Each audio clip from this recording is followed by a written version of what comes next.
जय श्री राम, जय श्री कृष्ण। सभी भक्तजनों का स्वागत है। आज हम उस दिव्य यात्रा पर निकल रहे हैं जो आपके जीवन के 20 वर्षों को पूरी तरह से परिभाषित कर देगी। जी हाँ, ये एक ऐसा महाचक्र है, एक ऐसी महादशा है जो आपको धन, वैभव, प्रेम और ऐश्वर्य के सर्वोच्च शिखर पर बैठा सकती है।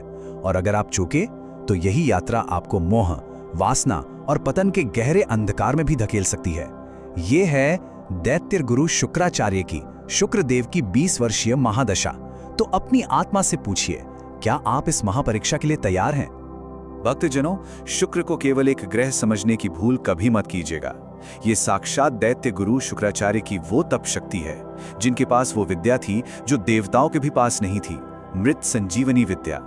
जी हाँ, ये वो शक्ति है जो राख के ढेर में भी प्राण फूंक सकती है, जो आपके सूखे नीरस जीवन में आनंद और प्रेम का अमृत घोल सकती है। जब ये महादशा आपके जीवन में प्रवेश करती है तो ये केवल एक ज्योतिषीय घटना नहीं, ये आपके जीवन का एक संपूर्ण कायाकल्प है। ये एक अवसर है अपने जीवन को फिर से जीवित करने का। मैं ये प्रश्न एक बार फिर आपकी आत्मा से पूछ रहा हूं, क्या आप तैयार हैं इस 20 साल की महापरीक्षा के लिए? ये एक ऐसी परीक्षा है जहां आपके चरित्र की, आपके संयम की, आपके विवेक की अग्नि परीक्षा होगी। ये आपके सामने एक चुनाव रखेगी। एक तरफ है सर्वोच्च भौतिक सुख, ऐश्वर्य और आनंद का स्वर्ग, और दूसरी ओर है आसक्ति, वासना और पतन का गहरा अंधकार। चयन आपको करना है। इस दिव्य ज्ञान को सिर्फ अपने तक सीमित रखकर स्वार्थी मत बनिए। अगर आप चाहते हैं कि प्रभु की कृपा, मां लक्ष्मी का आशीर्वाद आप पर और आपके प्रियजनों पर हमेशा बरसता रहे, तो इस प्रस्तुति को अभी लाइक करें, चैनल को सब्सक्राइब करें और इसे अपने परिवार और मित्रों के साथ साझा करें। आपका एक शेयर किसी के अंधकारमय जीवन में ज्ञान का दीपक जला सकता है और कलयुग में इससे बड़ा कोई पुण्य नहीं है। तो चलिए अब इस दिव्य यात्रा के मानचित्र पर एक नजर डालते हैं। हम इन 20 वर्षों के हर एक पड़ाव को, हर अंतरदशा को बहुत गहराई से समझेंगे। हम शुक्र के मायाजाल से अपनी यात्रा शुरू करेंगे, फिर टकराव और भावनाओं के सागर में गोता लगाएंगे, आवेग और भ्रम की अग्नि परीक्षा का सामना करेंगे, ज्ञान और कर्म का दिव्य आशीर्वाद पाएंगे, आनंद और वैराग्य के संगम का अनुभव करेंगे, और आखिर में उन अमोघ दिव्य उपायों को जानेंगे जो इस यात्रा को सफल और मंगलमय बनाएंगे। अंत तक बने रहिएगा, क्योंकि ये ज्ञान आपके जीवन को बदलने की शक्ति रखता है। तो चलिए इस दिव्य यात्रा का श्री गणेश करते हैं। पहला पड़ाव, महादशा का शुरुआती दौर, शुक्र में शुक्र की अंतरदशा। इसे इस महादशा का मधुमास, इसका हनीमून पीरियड भी कहा जाता है। जरा कल्पना कीजिए, एक सूखी बंजर जमीन पर बरसों बाद वसंत का आगमन हुआ हो। यह अनुभव बिल्कुल वैसा ही है। ये अवधि 3 साल और 4 महीने की होती है। यदि आपकी कुंडली में शुक्र बलवान है, यानी अपनी ही राशि में, उच्च राशि में या मित्र राशि में बैठा है, तो ये समय किसी दिव्य वरदान से कम नहीं होता। जैसे वसंत के आने पर प्रकृति खिल उठती है, हर तरफ फूल और खुशबू होती है, वैसे ही ये समय आपके जीवन में एक नया जीवन डाल देता है। ये खुद को खोजने, खुद को संवारने और भौतिक सुखों के खिलने का समय है। इस समय आपके व्यक्तित्व में एक गजब का चुंबकीय आकर्षण आ जाता है। लोग अपने आप ही आपकी ओर खींचे चले आते हैं। आपकी वाणी में जैसे मिश्री घुल जाती है। नए नए रेशमी कपड़े, कीमती गहने, खुशबूदार इत्र और दुनिया की हर लग्जूरियस चीज आपके जीवन में आने लगती है। आप एक नई गाड़ी खरीदते हैं, अपने घर को किसी महल की तरह सजाते हैं। धन ऐसे आता है मानो बारिश हो रही हो। जिनकी शादी नहीं हुई है, उनके लिए विवाह का ये सबसे प्रबल योग है, और विवाहित लोगों के जीवन में प्यार और रोमांस फिर से लौट आता है।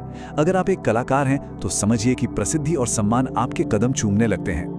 लेकिन सावधान, हर सिक्के के 2 पहलू होते हैं। अगर कुंडली में शुक्र पीड़ित है, कमजोर है, तो यही वसंत का समय पतझड़ बन जाता है। यही भोग विलास जरूरत से ज्यादा होने लगता है। इंसान गलत संगत में पड़ सकता है, पराई स्त्री या पराई पुरुष की तरफ अनैतिक संबंधों में खिंच सकता है। इससे न सिर्फ मान सम्मान की हानि होती है, बल्कि डायबिटीज, यौन रोग या हार्मोनल दिक्कतें जैसी स्वास्थ्य समस्याएं भी घेर लेती हैं।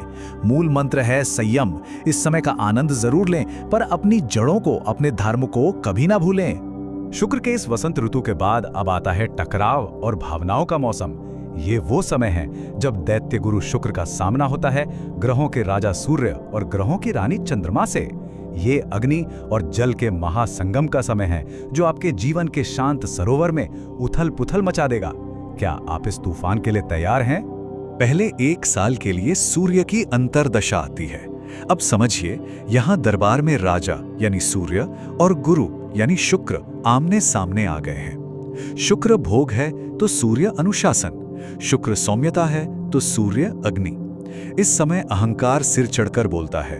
ऑफिस में अपने बॉस और अधिकारियों से टकराव होता है, पिता से मतभेद या उनके स्वास्थ्य की चिंता सताती है। आंखों में जलन, सिर दर्द और शरीर में पित्त दोष बढ़ जाता है। इसके बाद 1 साल 8 महीने के लिए चंद्रमा की अंतर्दशा आती है। शुक्र और चंद्र दोनों ही जल तत्व हैं, तो ये भावनाओं का एक महासागर है।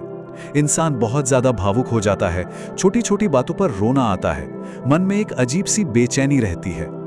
याद रखिए, सूर्य की अंतर्दशा आपकी विनम्रता की परीक्षा लेती है। इस 1 साल में जीवन साथी के साथ, पिता के साथ और अपने अधिकारियों के साथ मैं का त्याग करना ही होगा। सूर्य को प्रसन्न करने के लिए रोज सूर्य देव को जल अर्पित करें और अपने पिता का सम्मान करें। अहंकार को छोड़कर सहयोग की भावना ही आपको इस अग्नि परीक्षा से पार लगाएगी। और जब चंद्रमा का समय आता है तो ये भावनाओं के ज्वार भाटे जैसा होता है। एक पल में बहुत ज्यादा खुशी तो दूसरे ही पल में गहरी उदासी। ये समय कवियों, लेखकों और कलाकारों के लिए एक सुनहरा दौर होता है। उनकी कल्पना को जैसे पंख लग जाते हैं। लेकिन पैसा पानी की तरह बहता है, खास तौर पर घर की सजावट और सुंदरता की चीजों पर। अपनी भावनाओं पर काबू पाने के लिए पूर्णिमा का व्रत और भगवान शिव की आराधना करें। अपनी भावनाओं को अगर आप रचनात्मकता की दिशा दे दें तो ये समय आपके लिए वरदान साबित होगा। अब हम महादशा के सबसे विस्फोटक, सबसे अप्रत्याशित और सबसे रहस्यमयी पड़ाव में प्रवेश कर रहे हैं, मंगल और राहु की चुनौती। ये ऊर्जा और माया का एक खतरनाक संगम है, जहां आवेग और भ्रम आपको या तो सफलता के शिखर पर ले जा सकते हैं या फिर विनाश के गहरे गर्त में भी गिरा सकते हैं। 1 साल 2 महीने की मंगल की अंतर्दशा। इसे ऐसे समझिए कि शुक्र इच्छा रूपी घी है और मंगल उस घी में लगी हुई प्रचंड अग्नि। ये समय आपके जीवन में जुनून, महत्वाकांक्षा और एक्शन का एक तूफान लेकर आता है। इस दौरान आपके अंदर कामुकता और भौतिक इच्छाएं अपने चरम पर होती हैं। कुछ कर गुजरने की, सब कुछ पा लेने की एक आग सी धधकती है। ये समय एक दोधारी तलवार की तरह है। एक तरफ मंगल भूमि का कारक है, तो आप जमीन, मकान या कोई बड़ी प्रॉपर्टी खरीदते हैं। रियल एस्टेट के व्यापार से भारी मुनाफा होता है। वहीं दूसरी तरफ स्वभाव में गुस्सा, आक्रामकता और जिद बढ़ जाती है। प्रेम संबंधों में जुनून तो बहुत होता है, पर छोटे छोटे झगड़े बड़ा रूप ले लेते हैं। खून से जुड़ी बीमारियां, चोट चपेट, एक्सीडेंट या सर्जरी का खतरा भी रहता है। अगर इस जबरदस्त ऊर्जा को खेल, जिम या व्यापार में लगाया जाए तो अपार सफलता मिलती है, वरना ये आपके रिश्तों को जलाकर राख कर देती है। इस समय हनुमान चालीसा का पाठ आपके लिए एक कवच का काम करेगा। मंगल के तूफान के बाद आता है राहु का माया जाल। ये 3 साल की अवधि इस महादशा का सबसे भ्रामक, सबसे रहस्यमयी रोलर कोस्टर वाला समय है। राहु एक धुंध है, एक भ्रम है जो शुक्र की चमक को ढक लेता है और आपके मन में असीमित, अतार्किक इच्छाओं का एक ऐसा जाल बुनता है जिसमें फंसकर विवेक खो जाता है। इस समय यह कहावत सच हो जाती है कि हर चमकने वाली चीज सोना नहीं होती। अत्यंत सावधान रहें। राहु के इस माया जाल में प्यार में धोखा मिलने की प्रबल आशंका होती है। लोग आपके सामने कुछ और होंगे और पीठ पीछे कुछ और। जुआ, सट्टा या शेयर बाजार से अचानक इतना लाभ हो सकता है कि आप हवा में उड़ने लगें और फिर अचानक सब कुछ खत्म भी हो सकता है। ये समय बुरी आदतों, नशे और अनैतिक कामों की ओर तेजी से धकेलता है। काम की जगह पर छुपे हुए दुश्मन सक्रिय हो जाते हैं। इस समय सतर्कता ही आपका एकमात्र बचाव है। किसी पर भी आंख बंद करके भरोसा ना करें और भगवान शिव की शरण में रहें, क्योंकि वही राहु के प्रभाव को शांत कर सकते हैं। राहु के भ्रमजाल और मंगल के तूफान से निकलने के बाद अब आपके जीवन में स्थिरता, ज्ञान और परिपक्वता का सूर्योदय होता है। ये 2 महान शिक्षकों का आशीर्वाद है, देवगुरु बृहस्पति और कर्म फलदाता शनि। ये यात्रा अब भोग से योग की ओर, विलासिता से अनुशासन की ओर मुड़ती है। ये मरहम का समय है। पहले 2 साल 8 महीने के लिए देवगुरु बृहस्पति का समय आता है। ये ज्ञान, विवेक और विस्तार का समय है। आपकी खोई हुई प्रतिष्ठा वापस मिलती है, करियर में प्रमोशन होता है। विवाह और संतान प्राप्ति के लिए ये सबसे पवित्र और शुभ समय माना जाता है। इसके बाद 3 साल 2 महीने के लिए शनिदेव का आगमन होता है। ज्योतिष में शुक्र और शनि परम मित्र हैं। ये समय आपको राजयोग जैसी सफलता देता है, लेकिन कठोर परिश्रम और अनुशासन की परीक्षा लेने के बाद ये धीमी लेकिन ठोस फौलादी प्रगति का समय है। बृहस्पति की अंतर्दशा में एक अद्भुत योग बनता है। यहाँ दो गुरुओं का मिलन होता है। एक तरफ देवगुरु बृहस्पति जो ज्ञान, धर्म और आध्यात्म के प्रतीक हैं, और दूसरी ओर दैत्य गुरु शुक्राचार्य जो भोग, संसार और भौतिकता के कारक हैं। ये आपके अंदर एक वैचारिक द्वंद्व पैदा करता है, क्या मैं पूजा पाठ करूं या संसार का भोग करूं? और आखिर में यही द्वंद्व आपको भोग और आध्यात्म के बीच संतुलन साधना सिखाता है, जो जीवन का परम सत्य है। शनि की अंतर्दशा यही सिखाती है कि सुख कोई खैरात में मिली हुई चीज नहीं है, उसे अपने कर्मों से, अपने पसीने से कमाना पड़ता है। ये समय तपस्या का है। शनि आपसे फालतू की विलासिता छीनकर आपको जिम्मेदार और अनुशासित बनाते हैं। अगर आपके कर्म अच्छे हैं तो शनि आपको रंग से उठाकर राजा के सिंहासन पर बिठाने की भी क्षमता रखते हैं। ये समय आपके जीवन की नींव को फौलाद की तरह मजबूत कर देता है। अब हम इस 20 साल की महागाथा के आखिरी 2 अध्यायों में प्रवेश कर रहे हैं। ये आनंद और वैराग्य का संगम है। पहले ग्रहों के राजकुमार बुध के साथ जीवन का उत्सव है, और फिर मोक्ष के कारक केतु के साथ इस महादशा का वैराग्यपूर्ण अंत और अगली यात्रा की तैयारी। 2 साल 10 महीने की बुध की अंतर्दशा इस महादशा के सबसे सुखद और आनंदमय समयों में से एक है। बुध बुद्धि है और शुक्र कला, बुध वाणी है और शुक्र सौंदर्य। जब बुद्धि और कला का मिलन होता है तो जीवन एक उत्सव बन जाता है। आप अपनी बातों से, अपने हास्य बोध और अपनी चतुराई से दुनिया जीत लेते हैं। व्यापार में अपार सफलता मिलती है, नए दोस्त बनते हैं, सामाजिक समारोहों में आपकी जय जयकार होती है और जीवन हंसी खुशी से भर जाता है। और अंत में आता है केतु, 1 साल 2 महीने के लिए। केतु ध्वजा है, मोक्ष का कारक है, वैराग्य का प्रतीक है। लगभग 19 सालों तक शुक्र के भोग, विलास, प्रेम, टकराव, ज्ञान और सुख को भोगने के बाद केतु अंत में आकर आपकी आत्मा के कंधे पर हाथ रखकर कहता है, ये सब कुछ पल का था, ये सब एक सपना था, ये सब व्यर्थ है, असली सत्य कहीं और है। ये इस महादशा से विदाई की बेला है।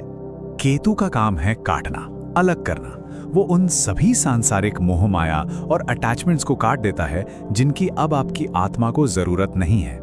इस समय प्रेम संबंधों में अलगाव हो सकता है, अचानक धन हानि हो सकती है, मन संसार से हटकर तीर्थ यात्रा, ज्योतिष और आध्यात्म की ओर मुड़ता है। ये पीड़ादायक हो सकता है, लेकिन ये अगली सूर्य की महादशा के लिए आपकी आत्मा की शुद्धि के लिए बहुत जरूरी है।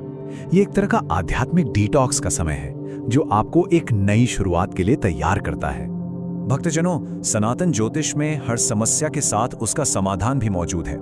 यदि आप शुक्र की महादशा में किसी भी तरह के कष्ट का अनुभव कर रहे हैं, तो अब हम उन दिव्य उपायों की चर्चा करेंगे जो सिर्फ निर्देश नहीं बल्कि दैत्य गुरु शुक्राचार्य की कृपा पाने के अमोघ अस्त्र हैं।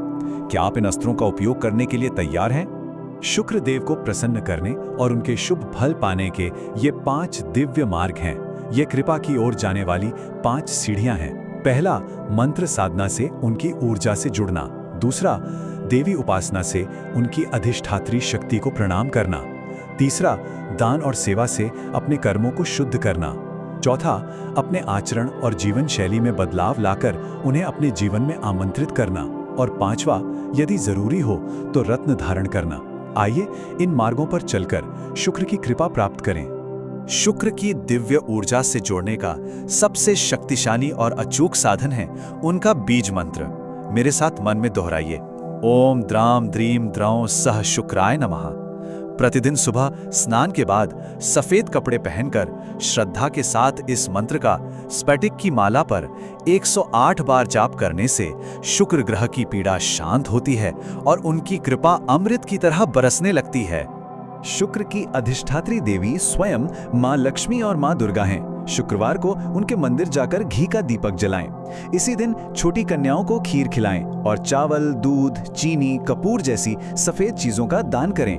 सफेद गाय को हरा चारा खिलाने से शुक्रदेव बहुत प्रसन्न होते हैं। खुद को और अपने घर को हमेशा साफ सुथरा रखें और सुगंधित इत्र का प्रयोग जरूर करें।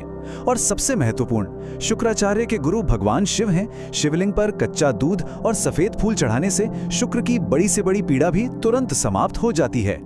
अब उस उपाय को सुनिए जो सब उपायों का मूल है, इस बात को अपनी आत्मा में बैठा लीजिए। शुक्र स्त्री का, पत्नी का प्रेम का नैसर्गिक कारक है। आप चाहे कितने भी मंत्र जाप कर लें, कितने ही रत्न पहन लें, लेकिन अगर आप अपनी पत्नी, अपनी माँ, अपनी बहन या समाज की किसी भी स्त्री का अपमान करते हैं, उसे दुख देते हैं, तो शुक्र आपको कभी भी शुभ फल नहीं देंगे, बल्कि आपका सर्वनाश कर देंगे। जिस घर में नारी का सम्मान होता है, उसी घर में शुक्र की कृपा और माँ लक्ष्मी का वास होता है। तो इस पूरे विश्लेषण का सार क्या है? सार यह है कि शुक्र की महादशा एक सुंदर सपने की तरह है, एक मौका है जो आपको जीवन के सबसे अच्छे सुख दे सकती है। लेकिन याद रखिए, भोग की अति ही रोग का कारण बनती है। यदि आप धर्म, संयम और नैतिकता की लगाम कसकर इस 20 साल के दिव्य रथ पर सवार होते हैं, तो ये यात्रा आपके जीवन को स्वर्ग बना देगी, वरना ये नर्क का दरवाजा भी खोल सकती है। आशा है कि इस दिव्य ज्ञान से आपके जीवन का पथ रोशन होगा। अगर इस विश्लेषण ने आपके दिल को छुआ है, तो इसी तरह की अन्य ज्ञानोवर्धक प्रस्तुतियों के लिए इस वीडियो को लाइक करें, चैनल को सब्सक्राइब करें और अपनी भक्ति प्रकट करने के लिए कमेंट बॉक्स में जय श्री राम या जय मां लक्ष्मी जरूर लिखें। प्रभु आपका कल्याण करेंगे। शुभम भवतु।